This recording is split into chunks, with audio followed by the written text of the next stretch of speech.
বড় বড় শিংওয়ালা এক একটা এক এক রঙের গরু। এগুলো কোরবানির ঈদের জন্যই প্রস্তুত করা হয়েছে। টাঙ্গাইলের ভুয়াপুরের খামারগুলোতে মোটাতাজা করা হয়েছে পশু। খামারিরা বলছেন এখন শুধু হাটে তোলার অপেক্ষা। আমার এই জায়গায় রয়েছে বিভিন্ন জাতের গরু, যেমন ব্রাহ্মা আছে, কাঙ্কারাজ আছে, উলবাড়ি, শিববি সার আছে, বলদ আছে, ইন্ডিয়ান বলদ আছে, শাহিওয়াল আছে এবং অনেক ধরনের গরু রয়েছে। গার্ডেন ফ্রেশ টেকনোলজির কঙ্কা ফ্রিজে 14 দিনেরও বেশি সময় খাবার থাকে ফ্রেশ। এবং প্রাকৃতিক উপায়ে আমার গরুগুলা লালন পালন করা হইতেছে। আর 2 বেলা গোসল দোয়াইতেছি এবং পরিচর্যা করতেছি। দুপুরবেলা শ্যাম্পুতে গোসল দোয়াই দেই যাতে গরুর পশমগুলা সুন্দর থাকে। কাঁচা ঘাস, খড়, ভুসি, ডালের গুঁড়া, ভাত, চিটাগুড়, খৈল সহ বিভিন্ন দানাদার খাদ্য খাইয়ে গরু মোটাতাজা করেছেন খামারিরা। আমার গরুগুলোকে প্রাকৃতিক ন্যাচারাল খাবার খাওয়ায়ে লালন পালন করা হয়েছে, যেমন গমের ভুসি, বুটের ছোলা, মুসুরি, ধানের কুড়া এগুলোই এবং খড় খাওয়ানো হয়েছে। খামারগুলোতে দেশি গরুর পাশাপাশি রয়েছে ইন্ডিয়ান বলদ, ষাঁড়, শাহিওয়াল সহ বিভিন্ন প্রজাতির উন্নত জাতের গরু। প্রতিটি গরুর দাম হাঁকা হচ্ছে 4 থেকে 12 লক্ষ টাকা।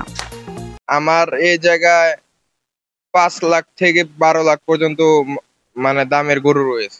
ঈদ যতই ঘনিয়ে আসছে ক্রেতার সংখ্যা ততই বাড়ছে। এবার ভারত ও মিয়ানমার থেকে পশু না আসলে লাভের আশা করছেন খামারিরা।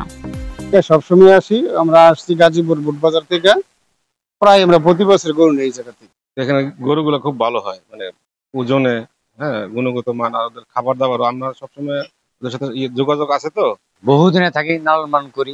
বিশাল বড় বড় গরু, উলবাড়ির গরু, ষাঁড় গরু আছে, বিশাল বড় বড় বলদ গরু আছে, বিভিন্ন জায়গায় যায়। অ্যাক্টিভেটেড কার্বন ডিওডোরাইজার যুক্ত কঙ্কা ফ্রিজে এক খাবারের গন্ধ অন্য খাবারে যেতে পারে না।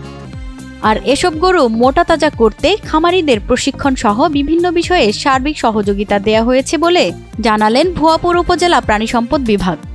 ঈদ উল আজহা উপলক্ষে আমাদের ভুয়াপুর উপজেলায় আমাদের কোরবানিযোগ্য পশুর সংখ্যা হচ্ছে বর্তমানে 22,344টি, যা আমাদের চাহিদার চেয়ে উদ্বৃত্ত আছে। আমাদের ভুয়াপুর উপজেলার চাহিদা হচ্ছে 13,890টি, সেখানে উদ্বৃত্ত হচ্ছে 8,454টি গরু উদ্বৃত্ত আছে, যা আমাদের ভুয়াপুর উপজেলার চাহিদা পূরণ করে বাংলাদেশের বিভিন্ন জেলায় এগুলো রপ্তানি হবে। এবং আমরা খামারিদেরকে নিয়মিত পরামর্শ প্রদান করতে, যাতে করে তাদের খামারটা সুন্দরভাবে তাদের গরু লালন পালন করতে পারে এবং তাদেরকে চিকিৎসা সেবা থেকে শুরু করে সমস্ত প্রয়োজনীয় পরামর্শ আমাদের প্রাণী সম্পদ দপ্তর থেকে আমরা অব্যাহত রেখেছি। উপজেলায় প্রায় 14,000 গরুর চাহিদা রয়েছে। এর প্রেক্ষিতে প্রস্তুত রয়েছে 22,344টি কোরবানির পশু।